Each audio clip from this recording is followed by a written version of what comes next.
So today I'm just making a quick video talking about some possible scheduling times that might work for this new year.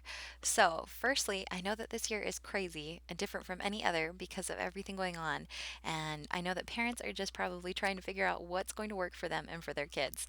And so, there was a mom who she's also a teacher, but she put up a post talking about how that's exactly what's going on. She was like, I know that my kids are doing distance learning for X amount of hours every day on the computer, and so I don't want them to be burned out. So if I do any extra courses, it won't be till later.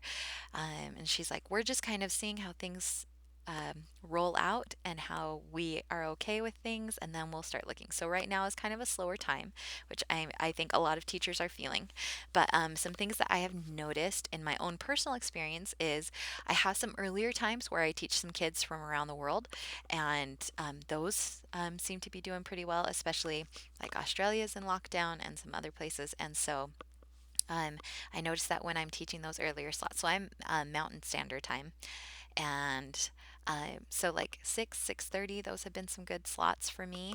And then also um, in a lot of my classes, because normally I teach at like 7 in the morning for me because I like to do it before my kids because I homeschool my kids, so I can't really during the day very much because I also have a baby. Um, and so that was kind of my time, was just early in the morning, and that's been working out still pretty good. But I noticed that a lot of parents who their kids have gone back to school and they still want to take classes with me have been sending me requests, and a ton of them are for afternoons, evenings, and weekends. And I think that's because a lot of the core classes and their other classes are during the morning time or early afternoon, and then after that they're looking for some of those other classes. And the classes that I have that people are requesting are like my art classes, my extension classes, my fun classes.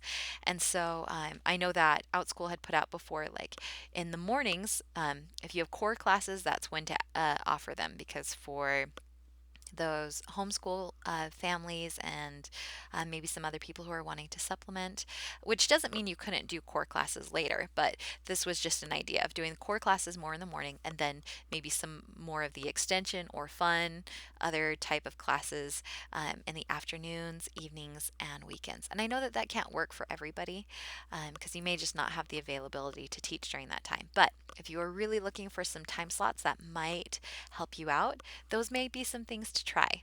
And so this is all just personal opinion, just what I've been noticing and reading and seeing, and just from the interactions I've had with the parents that I'm teaching. So hopefully this can give you a little bit of guidance on when to open some of your sections, and hopefully it can help you get some more enrollment. If you have any advice or any tips or things that you've seen, of course, put them below, or if you have any questions, and I will do my best to try and help answer.